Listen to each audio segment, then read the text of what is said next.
Lecture 4 पारिस्थितिकी तंत्र के कार्य पार्ट 2 पारिस्थितिकी तंत्र में उत्पादकता प्रोडक्टिविटी इन इकोसिस्टम्स। परिचय इंट्रोडक्शन। नमस्कार। आज के सत्र में हम पारिस्थितिकी तंत्र में उत्पादकता की अवधारणा यानी कंसेप्ट ऑफ प्रोडक्टिविटी का अन्वेषण करेंगे। यह समझना कि ऊर्जा एक पारिस्थितिकी तंत्र के भीतर कैसे उत्पन्न और स्थानांतरित होती है, पारिस्थितिक अंतःक्रियाओं की गतिशीलता और प्राकृतिक प्रणालियों के कार्य को समझने के लिए महत्वपूर्ण है। हम प्राथमिक उत्पादकता यानी प्राइमरी प्रोडक्टिविटी, माध्यमिक उत्पादकता यानी सेकेंडरी प्रोडक्टिविटी और सकल और शुद्ध प्राथमिक उत्पादकता यानी gross and net primary productivity की अवधारणाओं पर चर्चा करेंगे। प्राथमिक उत्पादकता प्राइमरी प्रोडक्टिविटी। आइए प्राथमिक उत्पादकता से शुरू करते हैं। परिभाषा definition.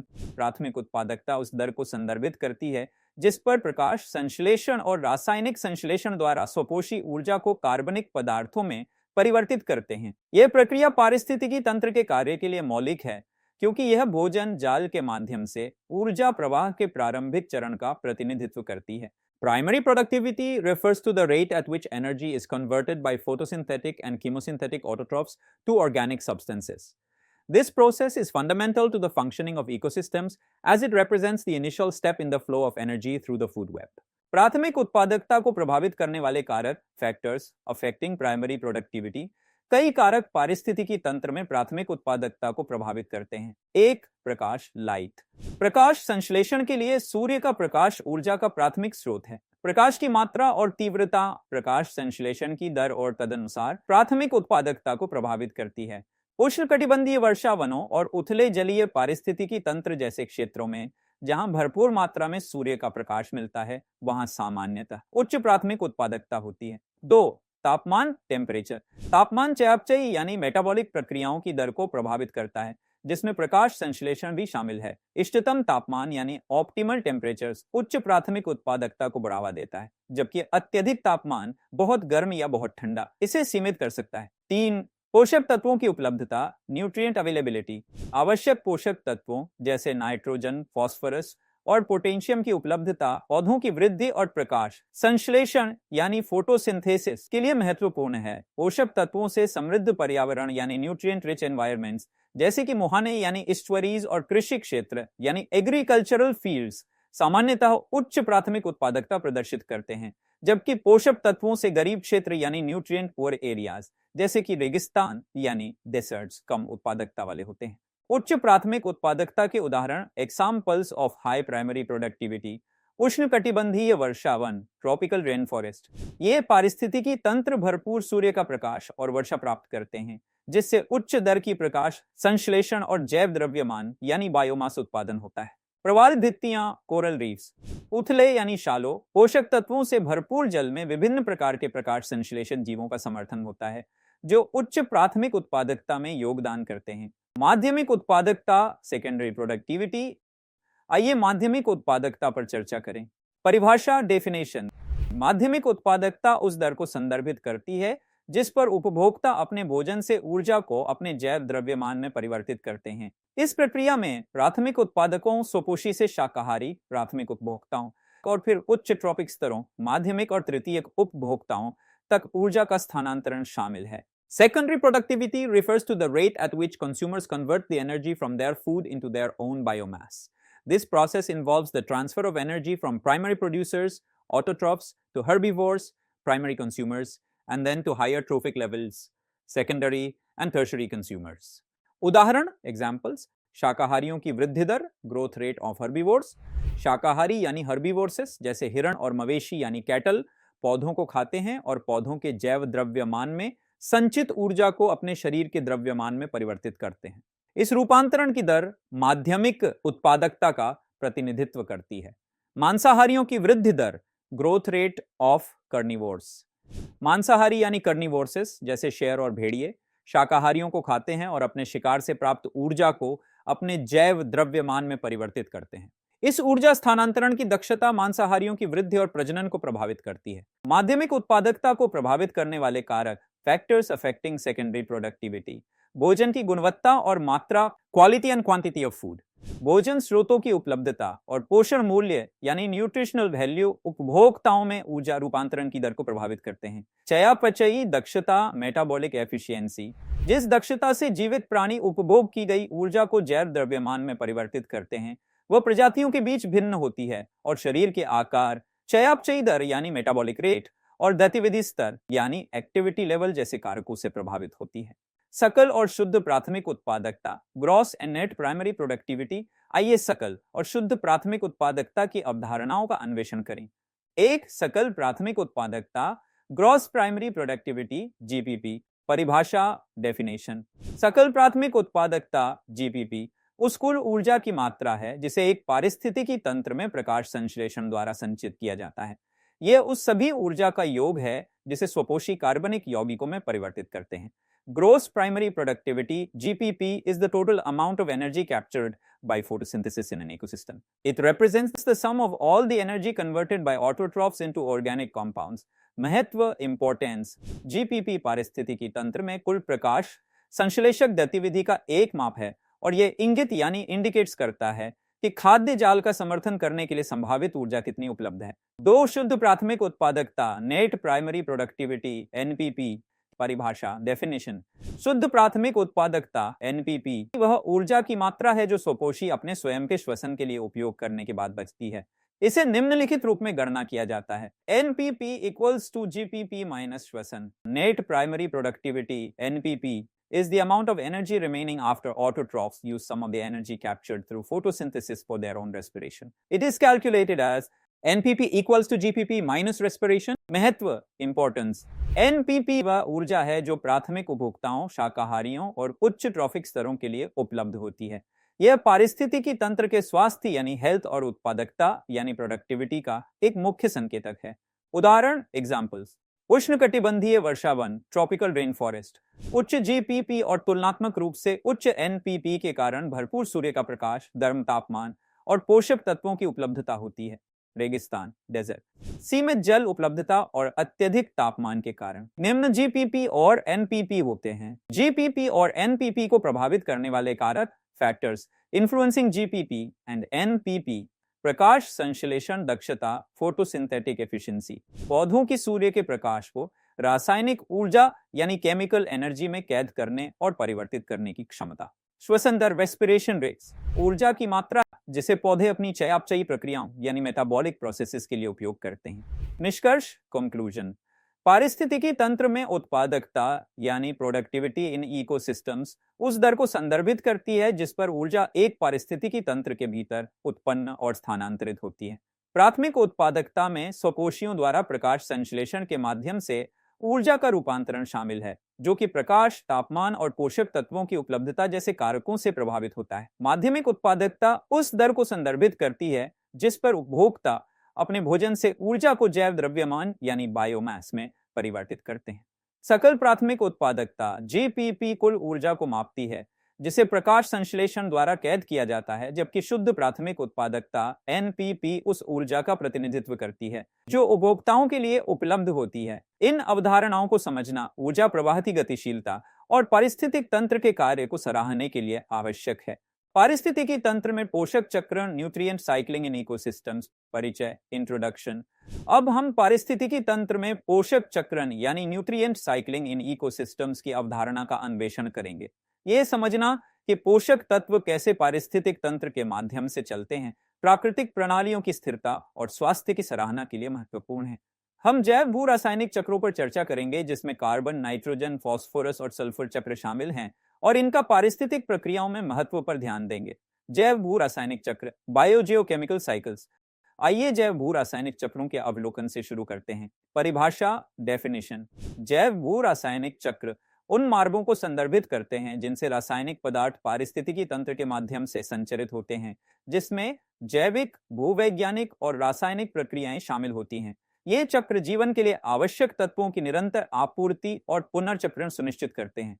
Biogeochemical cycles are the pathways by which chemicals circulate through ecosystems involving biological, geological, and chemical processes. These cycles ensure the continuous supply and recycling of essential elements necessary for life. महत्व, importance. जैव भू रासायनिक चक्र पारिस्थितिकी तंत्र में आवश्यक पोषक तत्वों के संतुलन को बनाए रखने के लिए आवश्यक है। ये चक्र कार्बन, नाइट्रोजन, फास्फोरस और सल्फर जैसे तत्वों को जीवित जीवों यानी लिविंग ऑर्गेनिजम्स और भौतिक पर्यावरण यानी फिजिकल एनवायरनमेंट के बीच स्थानांतरित करने में मदद करते हैं, जिससे सभी जीवन रूपों की वृद्धि यानी ग्रोथ, प्रजनन यानी रिप्रोडक्शन और उत्तरजीविता यानी सर्वाइवल संभव होती है। कार्बन चक्र, कार्बन साइकिल। आइए कार्बन चक्र पर चर्चा करें।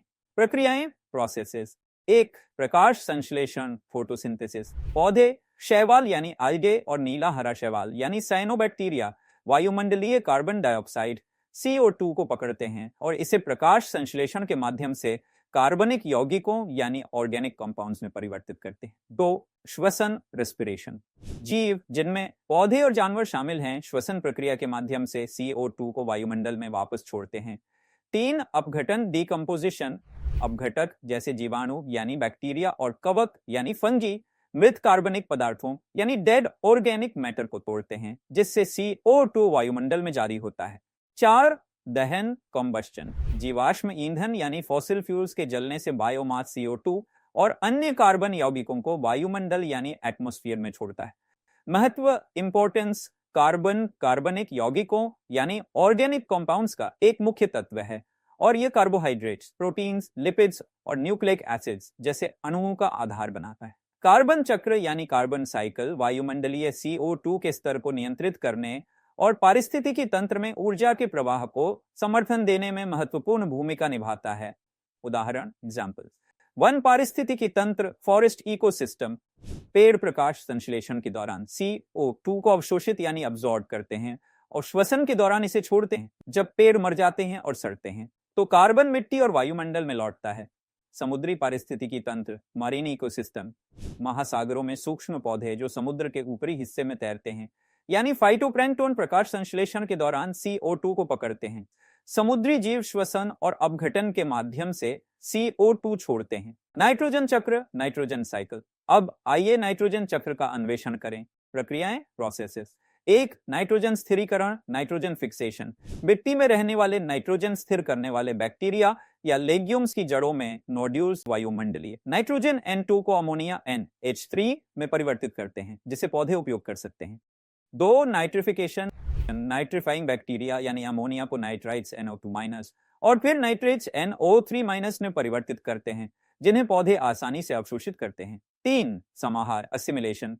पौधे नाइट्रेट्स को अवशोषित करते हैं और उन्हें प्रोटीन्स और न्यूक्लिक एसिड्स जैसे कार्बनिक अणुओं यानी ऑर्गेनिक मॉलिक्यूल्स में शामिल करते हैं। जानवर पौधों या अन्य जानवरों को खाकर नाइट्रोजन प्राप्त करते हैं। 4, अमोनिफिकेशन, अमोनिफिकेशन। अपघटक यानी डीकंपोजर्स कार्बनिक पदार्थों यानी ऑर्गेनिक मैटर को तोड़ते हैं, जिससे अमोनिया मिट्टी में वापस आ जाता है। 5, डिनाइट्रिफिकेशन, डेनिट्रिफिकेशन। डिनाइट्रीफाइंग बैक्टीरिया नाइट्रेट्स को फिर से वायुमंडलीय नाइट्रोजन N2 में परिवर्तित करते हैं, जिससे चक्र पूरा होता है। महत्व, इंपॉर्टेंस। नाइट्रोजन प्रोटीन्स और न्यूक्लिक एसिड्स में एक प्रमुख तत्व है जो सभी जीवित जीवों की संरचना और कार्य के लिए आवश्यक है। नाइट्रोजन चक्र पौधों और जानवरों द्वारा उपयोग किए जा सकने वाले रूप में नाइट्रोजन की उपलब्धता सुनिश्चित करता है। उदाहरण, एग्जाम्पल्स, कृषि क्षेत्र, एग्रीकल्चरल फील्ड्स। सोयाबीन और क्लोवर जैसे लेग्यूम्स की फसलें यानी लेग्यूम क्रॉप्स नाइट्रोजन स्थिरीकरण को बढ़ावा देती हैं, जिससे मिट्टी की उर्वरता में सुधार होता है। आर्द्र भूमियां, वेटलैंड्स। आर्द्र भूमियां डिनाइट्रिफिकेशन यानी डेनिट्रिफिकेशन में महत्वपूर्ण भूमिका निभाती हैं, जिससे जल से अतिरिक्त नाइट्रेट्स को हटाने और यूट्रोफिकेशन को रोकने में मदद मिलती है। फॉस्फोरस चक्र, फॉस्फोरस साइकिल। अब आइए फॉस्फोरस चक्र की चर्चा करें। प्रक्रियाएं, प्रोसेसेस। 1, चट्टानों का अपक्षय, वेदरिंग ऑफ रॉक्स। फॉस्फोरस चट्टानों से अपक्षय के माध्यम से जारी होता है और मिट्टी और जल में घुल जाता है। 2, पौधों द्वारा अवशोषण, अब्जॉर्प्शन बाय प्लांट्स। पौधे मिट्टी से अकार्बनिक फॉस्फेट यानी इनऑर्गेनिक फॉस्फेट TO4 3- को अवशोषित करते हैं और इसे ATP, DNA और RNA जैसे कार्बनिक अणुओं यानी ऑर्गेनिक मॉलिक्यूल्स में शामिल करते हैं। 3, पशु उपभोग, एनिमल कंजम्पशन।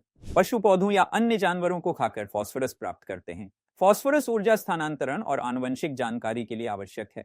4, अपघटन, डिकम्पोजिशन। अपघटक कार्बनिक पदार्थों यानी ऑर्गेनिक मैटर को तोड़ते हैं, जिससे अकार्बनिक फॉस्फेट यानी इनऑर्गेनिक फॉस्फेट मिट्टी में वापस आ जाता है। महत्व, importance. Phosphorus, ATP adenosine triphosphate. DNA deoxyribonucleic acid और आरएनए राइबोन्यूक्लिक एसिड एक महत्वपूर्ण घटक है जो ऊर्जा स्थानांतरण, कोशिका प्रक्रियाओं यानी सेल्यूलर प्रोसेसेस और आनुवंशिक जानकारी यानी जेनेटिक इंफॉर्मेशन में महत्वपूर्ण भूमिका निभाता है। फॉस्फोरस चक्र इस आवश्यक पोषक तत्व यानी एसेंशियल न्यूट्रिएंट की उपलब्धता को जीवित जीवों के लिए सुनिश्चित करता है। उदाहरण एग्जाम्पल्स: मीठे पानी के पारिस्थितिकी तंत्र, फ्रेश वाटर इकोसिस्टम्स। फॉस्फोरस अक्सर मीठे पानी के पारिस्थितिकी तंत्र में एक सीमित पोषक तत्व होता है। कृषि अपवाह से अतिरिक्त फॉस्फोरस अल्गल ब्लूम्स और यूट्रोफिकेशन का कारण बन सकता है। मिट्टी की उर्वरता, सॉइल फर्टिलिटी। कृषि भूमि में फॉस्फेट उर्वरकों यानी फर्टिलाइजर्स का समावेश पौधों की वृद्धि और फसल उत्पादन को बढ़ाता है। सल्फर चक्र, सल्फर साइकिल। अंत में आइए सल्फर चक्र पर चर्चा करें। प्रक्रियाएं: प्रोसेसेस: एक, अपक्षय, वेदरिंग। सल्फर चट्टानों से अपक्षय के माध्यम से जारी होता है और मिट्टी और जल में घुल जाता है। 2, पौधों द्वारा अवशोषण, अब्जॉर्प्शन बाय प्लांट्स। पौधे मिट्टी से सल्फेट आयनों SO4 - को अवशोषित करते हैं और सल्फर को अमीनो एसिड्स और प्रोटीन्स में शामिल करते हैं। 3, विघटन, डीके। अपघटक कार्बनिक पदार्थों को तोड़ते हैं जिससे sulphur hydrogen sulphide H2S sulphate के रूप में मिट्टी में वापस आ जाता है। 4, सल्फर उत्सर्जन, सल्फर एमिशंस। ज्वालामुखीय गतिविधि यानी वोल्केनिक एक्टिविटी और जीवाश्म ईंधन यानी फॉसिल फ्यूल्स के जलने से सल्फर डाइऑक्साइड SO2 वायुमंडल में जारी होता है। सल्फर डाइऑक्साइड वर्षा के रूप में मिट्टी और जल में लौट सकता है जिसे सल्फ्यूरिक एसिड मतलब आम्ल वर्षा यानी एसिड रेन कहा जाता है। महत्व, इंपॉर्टेंस: सल्फर अमीनो एसिड्स और प्रोटीन्स में एक आवश्यक तत्व है जो जीवित जीवों की संरचना और कार्य के लिए महत्वपूर्ण है। सल्फर चक्र जैविक प्रक्रियाओं के लिए सल्फर की निरंतर आपूर्ति सुनिश्चित करता है। उदाहरण एग्जाम्पल्स: ज्वालामुखीय विस्फोट, वोल्केनिक इरप्शंस। ज्वालामुखीय विस्फोट वायुमंडल में बड़ी मात्रा में सल्फर जारी करते हैं जिससे वैश्विक सल्फर चक्र प्रभावित होता है। आम्ल वर्षा, एसिड रेन। जीवाश्म ईंधन के जलने से सल्फर डाइऑक्साइड जारी होता है जिससे एसिड रेन उत्पन्न होती है जो पारिस्थितिकी तंत्र और मानव संरचनाओं को प्रभावित करती है। निष्कर्ष, कंक्लूजन: अंत में पारिस्थितिकी तंत्र में पोषक चक्रण आवश्यक तत्वों जैसे कार्बन, नाइट्रोजन, फास्फोरस और सल्फर के निरंतर संचलन और विनिमय को शामिल करता है। ये चक्र पारिस्थितिकी तंत्र के स्वास्थ्य को बनाए रखने और जीवित जीवों की वृद्धि यानी ग्रोथ, प्रजनन यानी रिप्रोडक्शन और उत्तरजीविता यानी सर्वाइवल ऑफ लिविंग ऑर्गेनिजम्स को समर्थन देने के लिए महत्वपूर्ण है। इन चक्रों को समझना हमें जीवन की आपस में जुड़ी हुई प्रकृति और प्राकृतिक संसाधनों के संरक्षण के महत्व की सराहना करने में मदद करता है। आपके इस सत्र में शामिल होने के लिए धन्यवाद। अगले व्याख्यान में हम पारिस्थितिक उत्तराधिकार यानी इकोलॉजिकल सक्सेशन का अन्वेषण करेंगे जिसमें प्राथमिक और द्वितीयक उत्तराधिकार यानी प्राइमरी एंड सेकेंडरी सक्सेशन की प्रक्रियाएं और उनके पारिस्थितिकी तंत्र विकास में महत्व यानी सिग्निफिकेंस इन इकोसिस्टम शामिल होंगे। जुड़े रहें और पारिस्थितिकी की रोचक दुनिया का अन्वेषण करते रहें।